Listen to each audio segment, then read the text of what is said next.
enough joking around. We're going to talk about this sleeping bag. I've used this sleeping bag in Alaska in super wet conditions. I've used it in below freezing, above 8,000-10,000 feet in the mountains.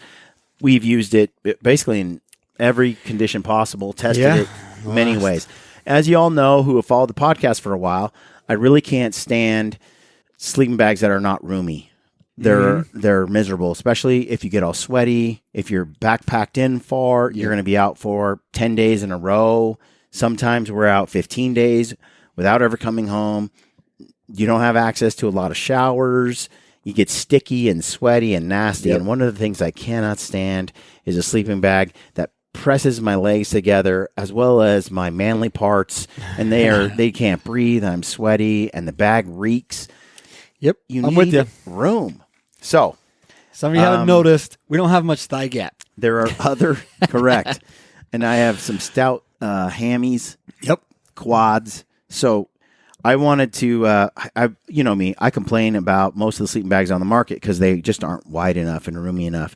Every sleeping bag manufacturer seems to be pursuing, first of all, not bags that are warm enough, but if they are, they're pursuing lightweight to the point that there's no comforts in the bag. It's just mummy and tight.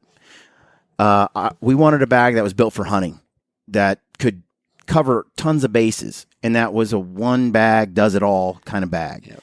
So one of the features, and I'm just going to kind of go through the list here.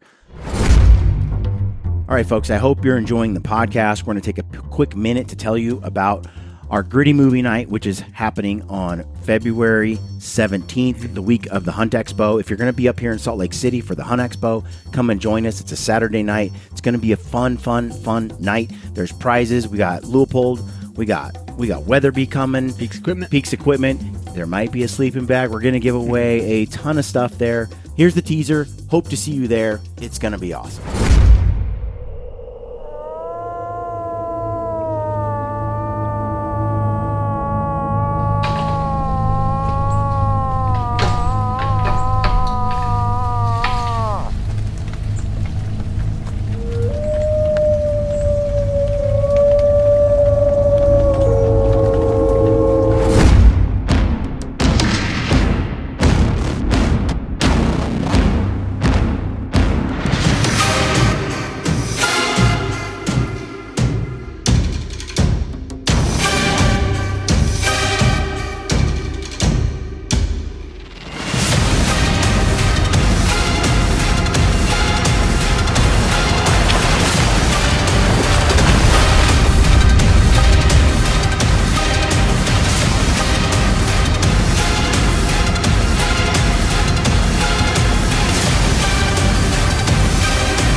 My goodness, what an animal.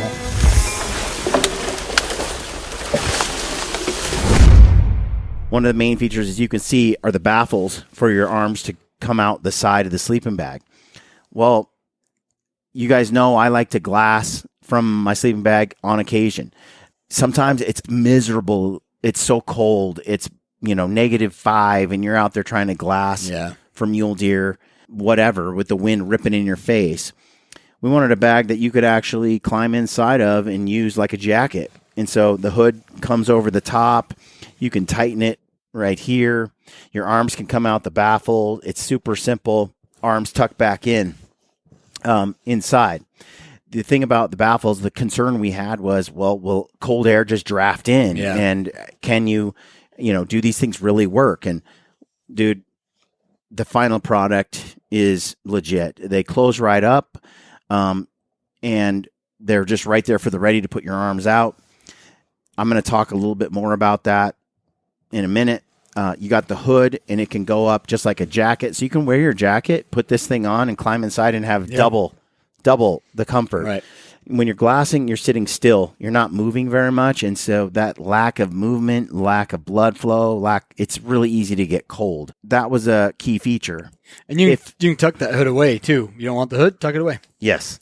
There's a little bit of a reinforced sort of water repellent material on the foot box right here. It's fairly water resistant, and it keeps the down from getting too wet. One of the things inside of a teepee, single wall, we often are in really cold weather, our fire will be going. It'll be 75, 80 degrees in there. The outside temperature will be very cold. The inside, when the fire burns out, will turn to ice, and our condensation, our breath, will collect on the tent walls. We'll start a fire in the morning. It'll rain like the Amazon rainforest inside for the first 5 minutes as everything melts. In the meantime, your foot box sometimes has been against the wall of the tent because you slide down, especially if it's downhill, and you're up against that. Well, all the condensation rolling down the sidewall of the tent hits your foot box, wicks up your foot box, and you get soaking wet inside. The foot box goes flat, and then you're cold. Cold toes. Not an issue anymore because the material on this does a phenomenal job at keeping water from getting to the down. All right, folks, I hope you enjoyed that short clip. If you want to catch the full-length episode, there's a link below. Click on that, or go to the Brian Call Gritty YouTube channel. Click on the podcast playlist, and you can find more shows just like this one over there. Thanks for tuning in. Stay gritty.